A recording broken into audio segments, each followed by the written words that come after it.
Good afternoon, dudes, and Happy New Year 20. Welcome to live chat. I don't even know what that just said. They're always springing new stuff on you, aren't they? And I never read the fucking updates. But um, yeah, Happy New Year.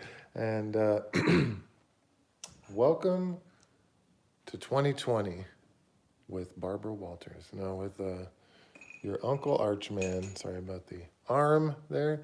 Little coffee talk, a little knife sharpening, and a little knife discussion, I guess.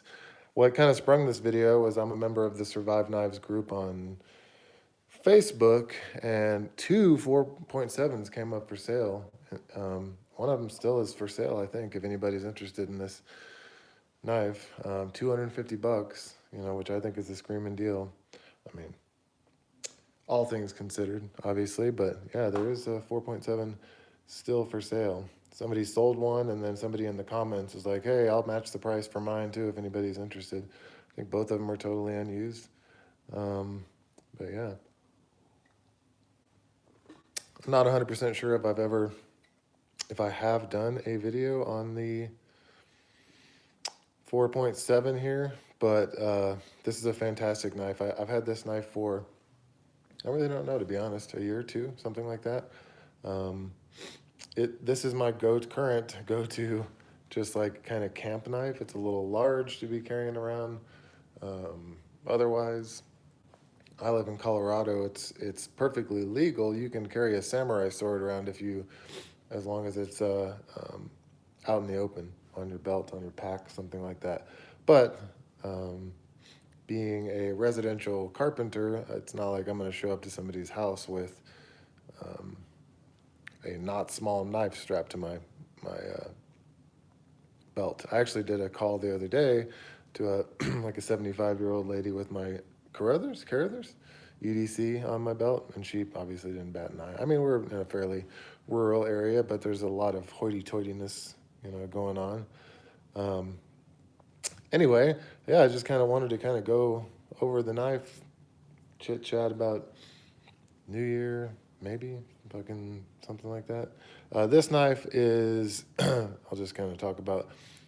It lives in my truck full time. It is a camp tool. Like, I use this for everything when I'm out and about, and food prep, fire prep, um, just general horsing around, you know, whittling stuff, uh, all kinds of crap. I'll just like play ninja and throw it at dead trees. 40-year-old man. Why the fuck wouldn't you do that? For God's sake. But yeah, this knife has, again, I got it pre-loved, as I like to say. And it has really seen some use, man. I have just banged the shit out of this knife and on things, and done all kinds of dumb things with it, and it's really just kind of laughed it off. This knife has been on all kinds of like just goofy ass. I don't know. I kind of like this is about as systems oriented as I'd like to get. I kind of like to be able to um, practice just like field sharpening, if nothing else. This knife right here, I've sharpened on all kinds of different shit. I've sharpened it on friends sharpening systems, flat stones.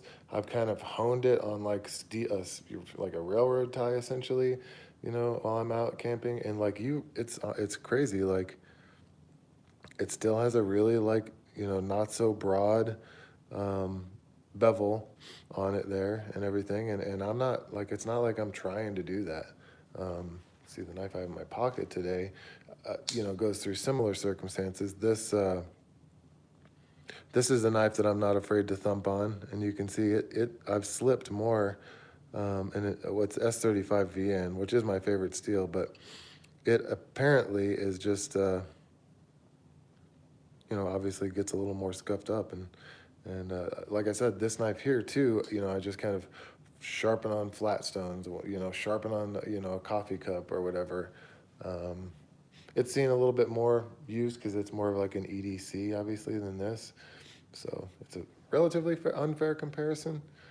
But yeah, I mean, this thing's been dicked up by like my mushroom induced buddies on camping, boys camping trips and stuff. And like, I mean, it just laughs it off, Don't love the sheath. I think I've probably said that over and over. It's just too bulky. I like as minimal of a sheath as possible. So I want a single fold over pancake. This is a pancake, or it's a, sorry, taco style, but it's a pancake also.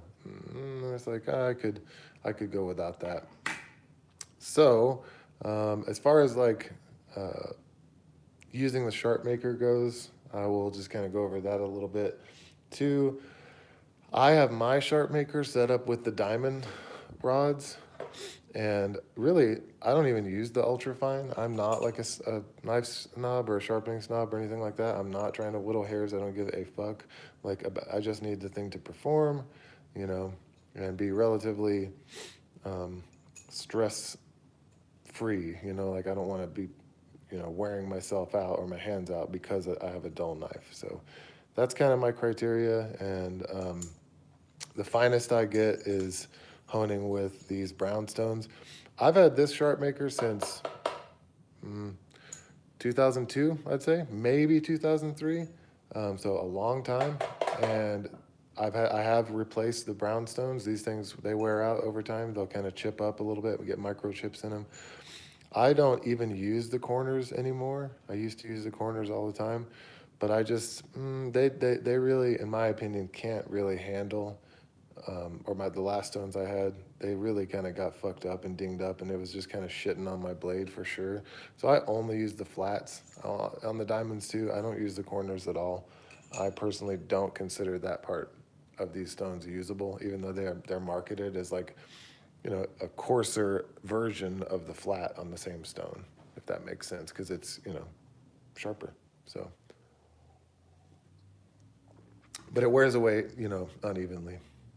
So first thing I always do is I get a sheet of paper and a Sharpie. Actually, not always. I do this whenever it's a knife that I'm not like carrying a lot and EDCing, and I just don't like. I'm a little unfamiliar with sharpening because this knife I only sharpen when it absolutely needs it. Because I like to push my knives and see what I'm getting out of them. To be honest, like I don't consider a knife for me reliable until I know I'm putting my own edge on it and I know exactly the feedback that I'm getting from it and all that stuff. So I mean, like I'm not gonna even buy like a super expensive, awesome, like this is the fucking best knife, guaranteed, awesome heat treat, all that stuff. I don't know. I don't really trust it unless I see like a Rockwell hardness mark on it. I don't necessarily trust it, but even then, I'm like in the back of my head, I'm like, I've not tested this fucking knife, and we all know like there are very variables and variations in these things. So this is a brand new Sharpie, but make sure it works.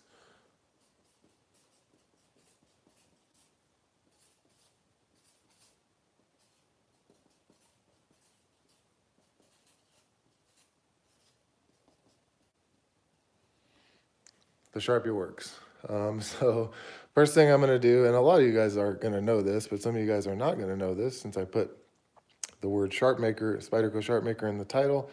I'm going to kind of go over my steps. So again, not totally necessary, but really helpful is the Sharpie trick with the Sharpmaker. And I kind of just bite the Sharpie into the edge, and I mean into the point of the Sharpie, and so I don't slip and just mark the fuck out of it, which I'm sure I'll do anyway because I'm filming this.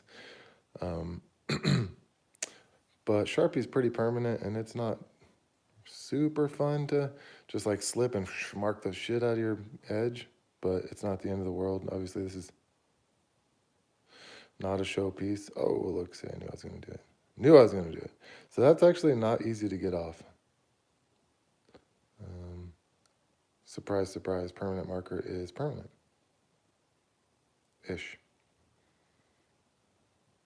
I'm just always worried that if I'm trying to clean the Sharpie off, that I'm gonna fucking degrade the edge in the process. Like I'm not gonna use like an abrasive sponge or something like that, because like, you're gonna fuck with the edge for sure. Even if you're just like, I'm only gonna do this and I'm never gonna touch, the actual edge, but you're gonna round it over just a little bit.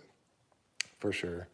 So yeah, I kind of let that dry up a little bit, and I use both the 30 degree and the 40 degree, and I kind of go diamond stones.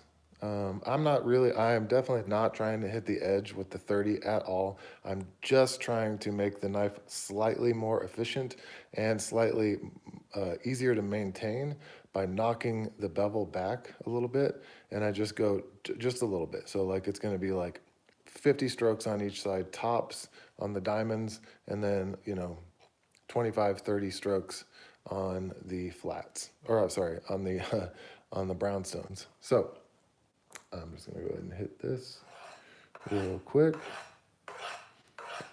6, 7, 8, 9, 10, 11, 12,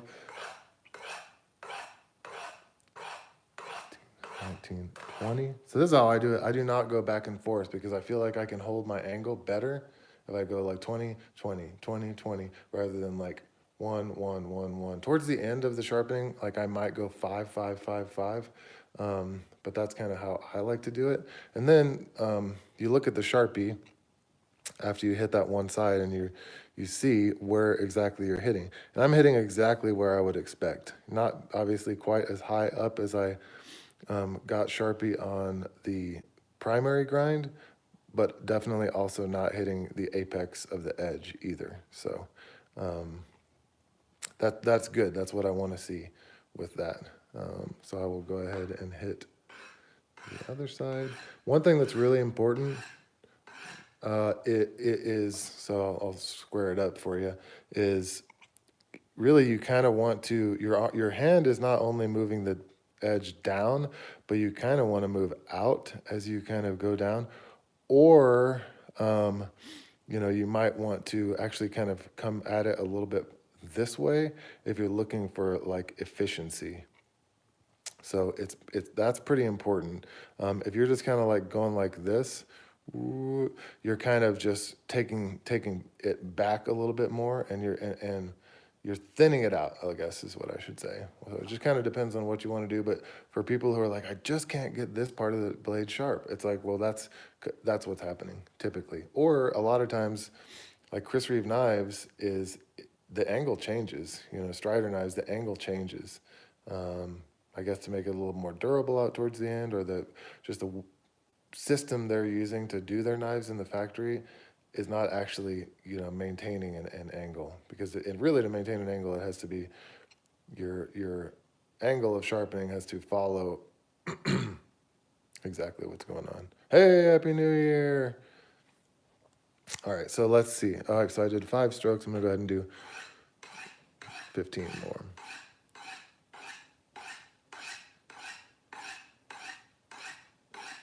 So I'm going to do 20 more over here. Again, I'm trying to, maintain all the things that I talked about. And I stopped counting, so I'm just going to go 5 more. And again, I'm not trying to sharpen this. I'm just, broadening. I'm going to go 5. Broadening that edge grind just a little bit. And a lot of times with the diamonds, I'll actually brush my finger along the edge, and then you can actually see little tiny shavings, tiny little metal shavings. So now I'm going to switch to the medium stones. Again, I only use the diamonds and the mediums, and then I'm just going to kind of polish that up a little bit. Just for sanitary sake, and also just for, oh, you dickhead. I can't fucking believe I just did that. Also for, just because shit gets stuck in it if you leave the, if I just sharpen with the diamonds, and I've done that plenty of times because I'm fucking lazy, I do not enjoy sharpening. Like I said, I just want my knife to work and be less fatiguing to use.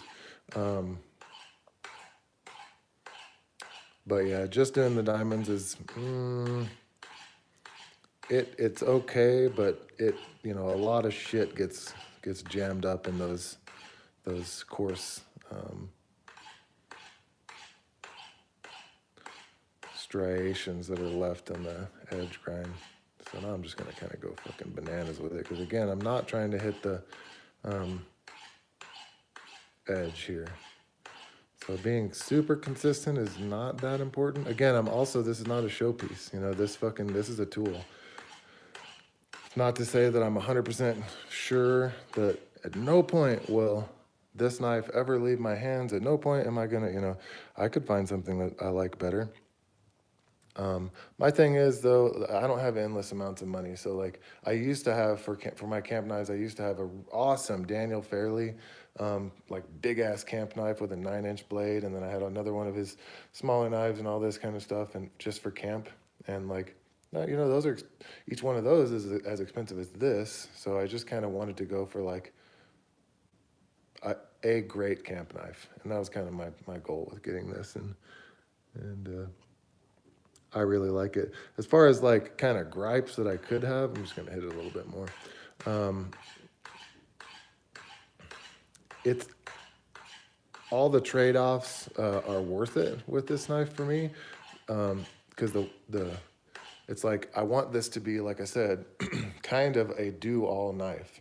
So everything that I go one way takes off of the other way. So one thing that I would love that a lot of us who want like an efficient cutter is, some kind of equation that equals to a durable, like stock, durable material, this being CPM3V, and, a grind that makes it an efficient cutter. So I don't know exactly how thin you could actually go with 3V. It's not like I've done a bunch of torture tests with this thing, but I mean, within reason, I'm not trying to break it. And I don't have, this is the only sample I have or have ever had. So I'm like, I imagine you could take the grind all the way up and kind of, thin it out here as a result of that without sacrificing too much. So that would be kind of my only like real gripe with this knife. And that's not, I wouldn't say that is a gripe, because it actually, the grind is pretty good. It's a flat grind, but it actually does come down to, a really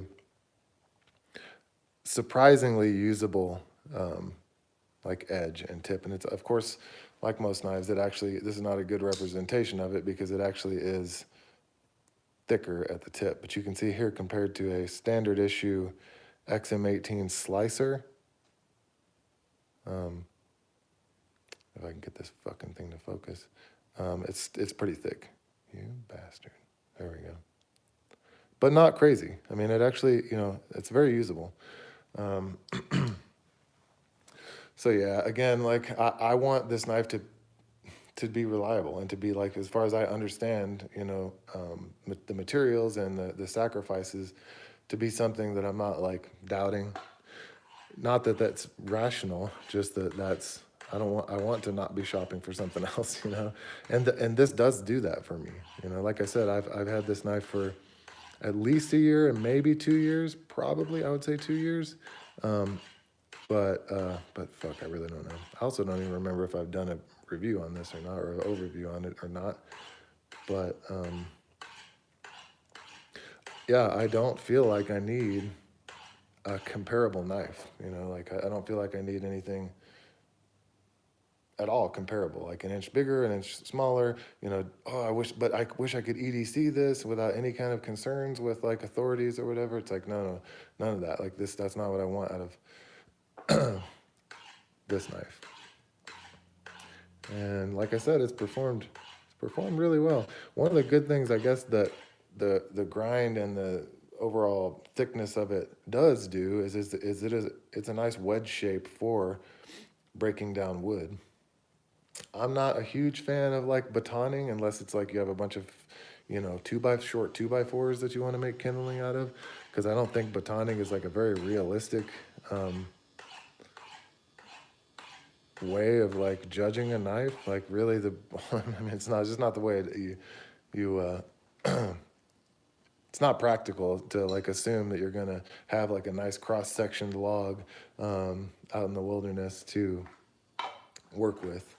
You're gonna have to find something dry and snap it with like your feet and hands, and this is more of like a tool, in my opinion, for like, a little bit of prying, a little bit of cutting, sharpening sticks, notching things, a little bit of light kind of whacking with like a hatchety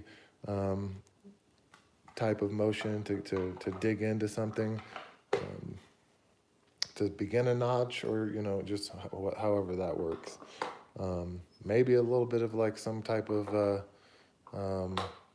what I say, fantasy of like escape and evade or something like that. But cool. So now I'm going to go ahead and shift over to the 40-degree side of the Sharpmaker.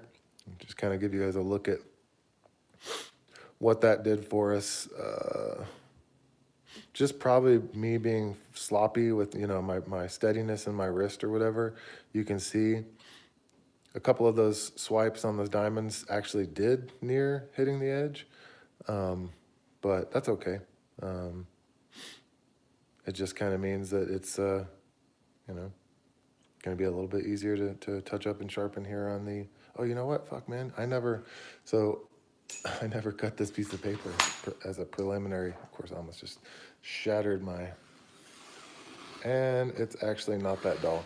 Dude, I mean, honestly, the CPM 3V, it's remarkable. It is a remarkable steel. Everything you could want out of this, except for like, incredible corrosion resistance, is there. And again, I'm really surprised that this actually did that. I did not expect it to even it didn't even, there were no hitches in the get along with that. It might be because I did, there's a little, I did hit the edge a little bit with the 30 degrees, but yeah. So now I'm gonna go real light with the diamonds, 20 per side. I might do a little slice in the paper after the diamonds with 20 per side. See if I notice anything. Also, really light now. So I'm going just with slight, I'm not pushing really at all. I'm kind of just letting the blade fall. And I also am not counting my strokes. So I'm going to say that's probably around 20.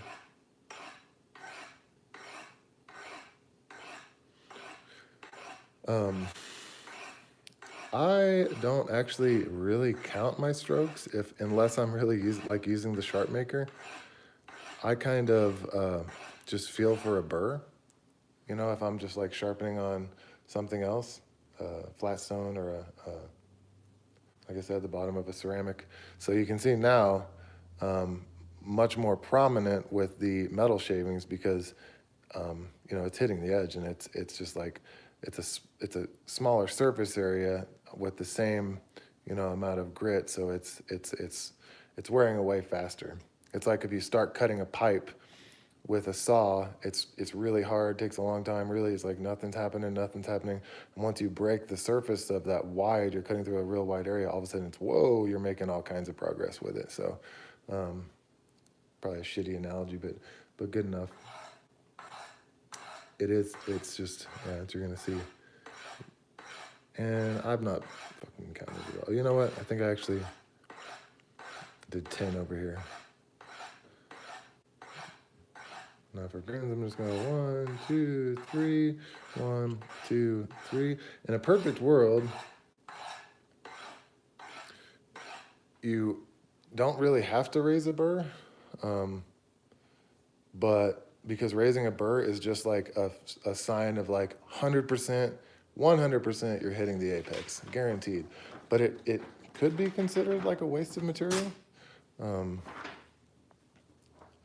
So that, ooh, that's a big difference. So like I said, if I'm using an unknown method, which like for me, a flat stone is relatively unknown, I only sharpen with a flat stone so that I can, like, because I just want to be able to do it. I really do prefer using my Sharpmaker. And, honestly, I don't even think because I'm really happy with that edge right there. But just for shits, I'm just going to go ahead and do like 10 more. Maybe kind of focus on the tip a little bit more. I say 10 and then I'm not even counting. So also you can, I mean, I'm sure anyone who sharpens their own knives can, with your hands, you can feel and you can hear like uh, what's going on and your progress, your level of progress. All right, so I'm just gonna kind of feel. Actually, I can feel like a micro burr on that side, which is not surprising because I was just sharpening this side. So I'm just going to do one pass.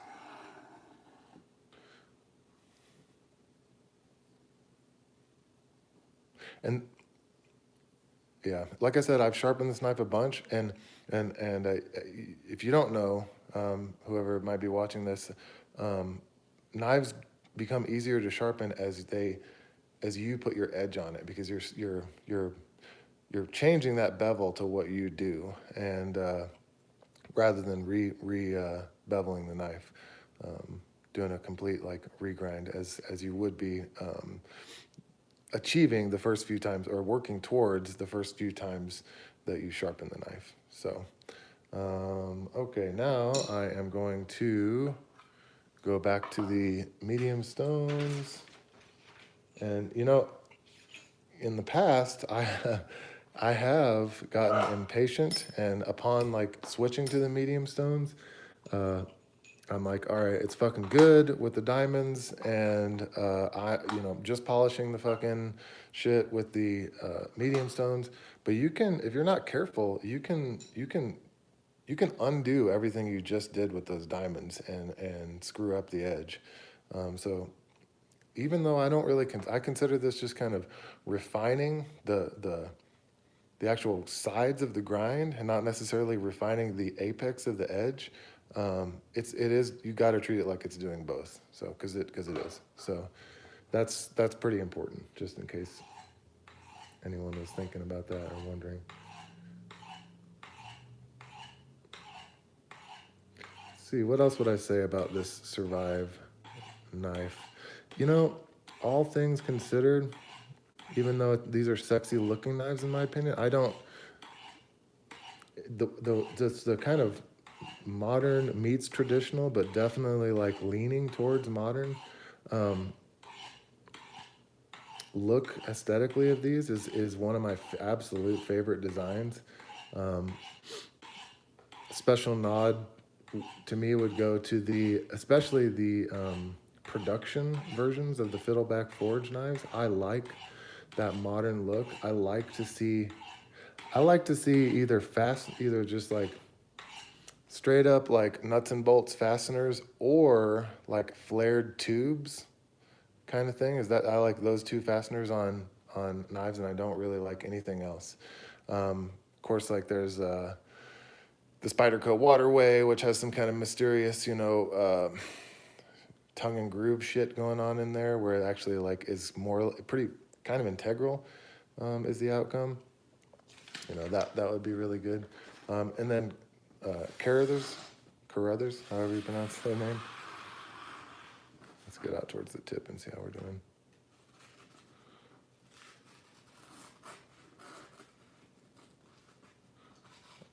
Definitely good enough for my use. Definitely good enough. But talking about just like the look of this knife and just like that being, a big part of what is valuable to people. Um, my hands actually got a little sweaty doing that, so I'm like, I can use that sweat to get that off. So yeah, that's the one thing is like, I get it. They spend a lot of money doing the Peters heat treat. They spend a lot of money for the materials, CPM 3V, R&D. Um, but all things considered, this knife does not appear to me to have like any extra like value to it as far as like, I mean, over the top, finishes or over the top like design or anything along those lines. Like I would say this knife is not like the value is in its use to me, you know. But again, that's not to say that you can't get like a Bark River for around the same price, that's gonna not perform as well, or that's going, yeah, exactly, yeah, not perform as well. But yeah, $250. Those of you guys, if you are still watching this, as of this posting on the Survive Knives Facebook, there is one of these available, and that's kind of what sparked my deciding to do this video. And I also happen to have it in my EDC bag because I used it for the comparison of my Carruthers video. So I was like, oh, I'm gonna sharpen this knife. And I was like, oh, I'm gonna do a video. I'm gonna sharpen this knife while I do a video. So yeah. Anyway, guys, Happy New Year. Palabra a tu madre. And we will see you guys in the next video, which I plan to be an update on EDCing that Carruthers, the EDC 2. So stay tuned. Probably not today, but maybe Saturday, Sunday, something like that. All right, guys. Bye.